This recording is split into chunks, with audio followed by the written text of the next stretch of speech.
It is time to start the basketball unit. We'll start by working at 4 different skill stations. After we have worked at the skill stations for a few days, we will put our skills to work by learning and playing fun games like Bump Out and 21. We will divide the class up into 4 groups. The group that follows the directions best will pick what station they want to start at. The stations will be as follows. Station number 1 is the dribbling and ball control station. Station number 2 is the shooting station. Station number 3 is the layup station. And station number 4 is the flag tag station.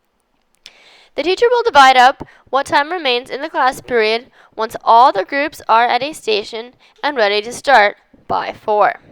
That is the amount of time you will be at the station.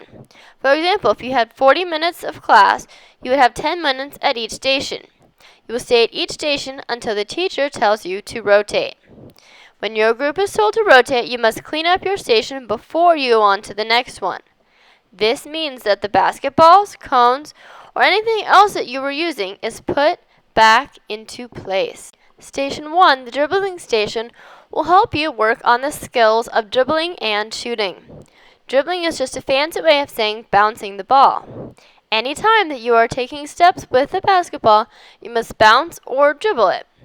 If you walk or run while you have the ball without dribbling it during a basketball game, that's a violation called traveling.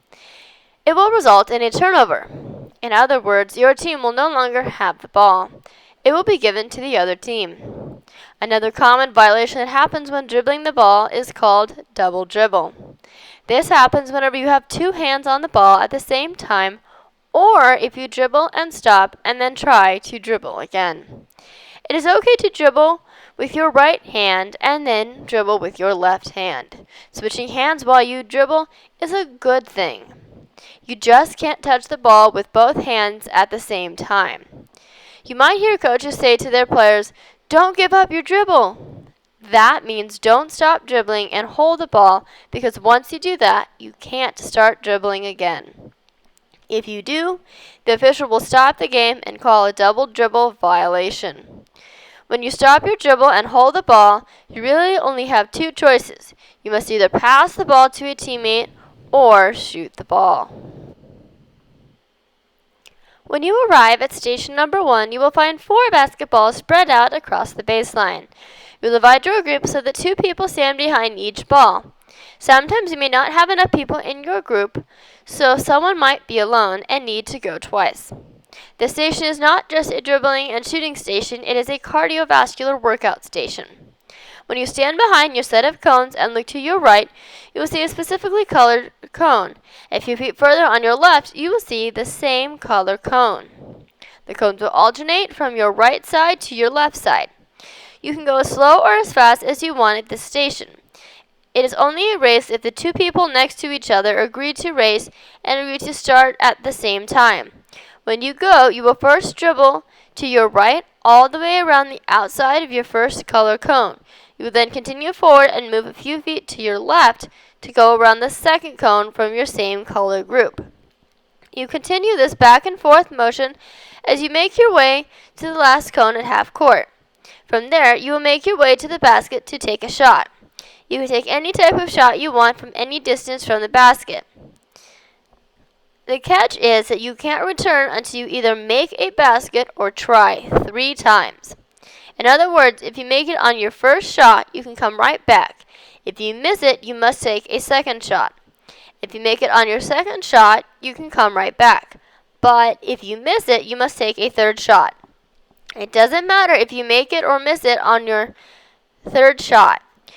You should then return to the end of the court that you started, because you can't take more than 3 shots.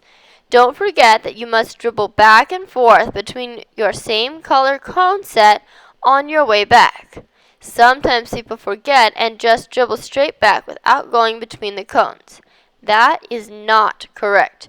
You must dribble around the outside of your same color cones. On your way back, you will go around to your right, then your left, then your right, until you get back to the first cone that you went around. At that point, you can stop and carefully throw the ball to the second person.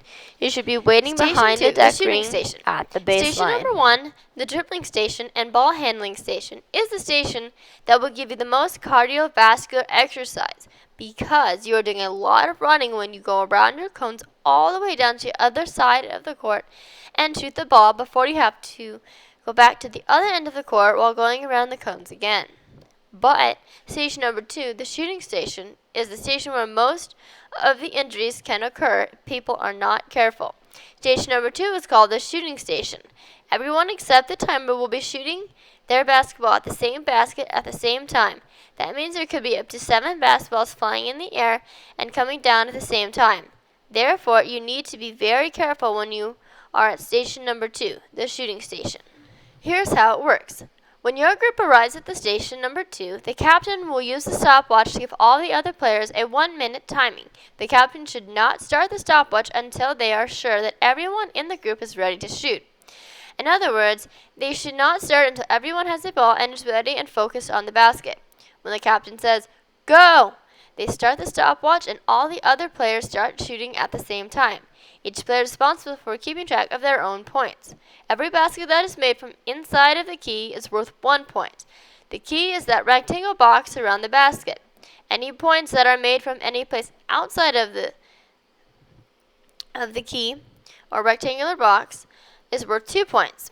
There are no 3-point shots in this game, so there is no point in shooting from far away from the basket. The rules are simple. Every basket that you make from inside the key is worth 1 point, and every basket that you make from outside the key is worth 2 points. You have 1 minute to make as many points as you can. Don't forget, everyone should be shooting during the 1-minute period except for the person who is using the stopwatch to tell the group when to start and to tell the group to stop at the end of 1 minute. When the minute is over, the captain will give the stopwatch to someone in the group to be the next timer. Don't forget, the timer should not start the group until everyone has a ball and is focused on the basket. Since everyone is shooting every time except the person whose turn it is to be the timer. If your group cooperates, everyone in your group should have several 1-minute timings to try to increase their score. There's no need to tell other people your score. If someone goes around saying they got more points than they really did, don't make their dishonesty problem become your anger problem. If they want to brag or be dishonest, don't let that bother you. It only affects your life if you choose to let it. You should be honest with yourself concerning the number of points that you can make in a minute.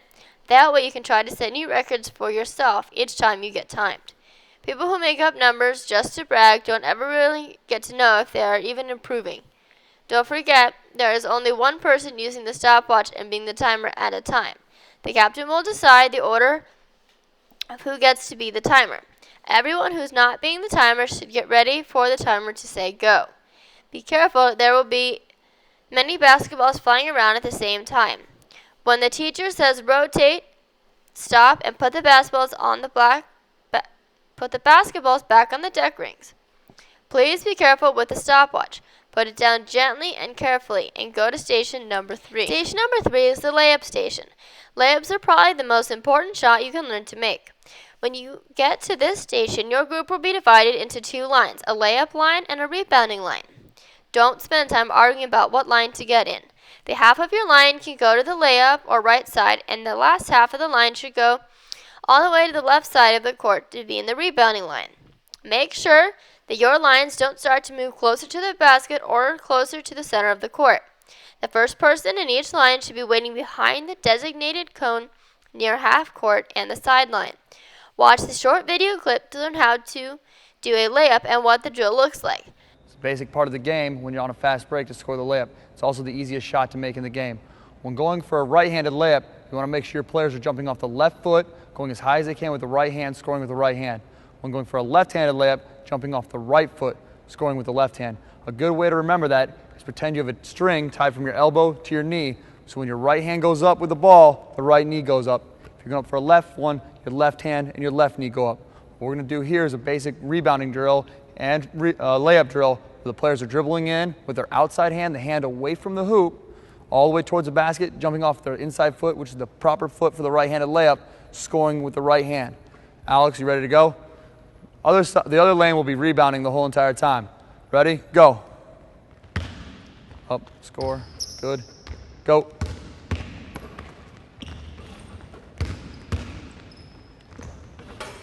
Good. High off the glass. High off the glass. Things to remember. You only get one shot. After you shoot it, don't touch it again. Head to the back of the rebounding line and let the rebounder get it and give it to the next person in line. Pay attention when you are in the rebounding line. You must go when the person in the layup line goes. Try to get the rebound before it hits the ground and carefully pass it to the next person in the layup line. When the whistle blows to rotate, make sure that the ball is back on the ring and go to Station 4, the flag tag station. Station 4, flag tag. This is just like the game flag tag, but you must be dribbling the basketball while you are inside of the game. The game is played inside of a large square. The square is marked off by cement cut lines or cones. If you step out of the square, you are out. This game will go very quickly. Most people will accidentally get themselves out within the first minute of the game by losing control of the ball and traveling or double dribbling. Remember, traveling is when you are taking steps but you are not dribbling the ball. Double dribbling is when both of your hands touch the ball at the same time, or even if you are stopping your dribble. If you stop dribbling and hold the ball in one hand or two hands, you are out in basketball flag tag. That will usually happen before anyone pulls off your flag. However, if you manage to stay alive in the game by dribbling the ball while you are moving around inside of the square, you can try to pull off other people's flags.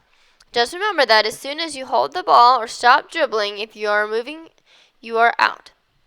The game ends when only one person is left in the playing area still dribbling the ball and they still have their flag on.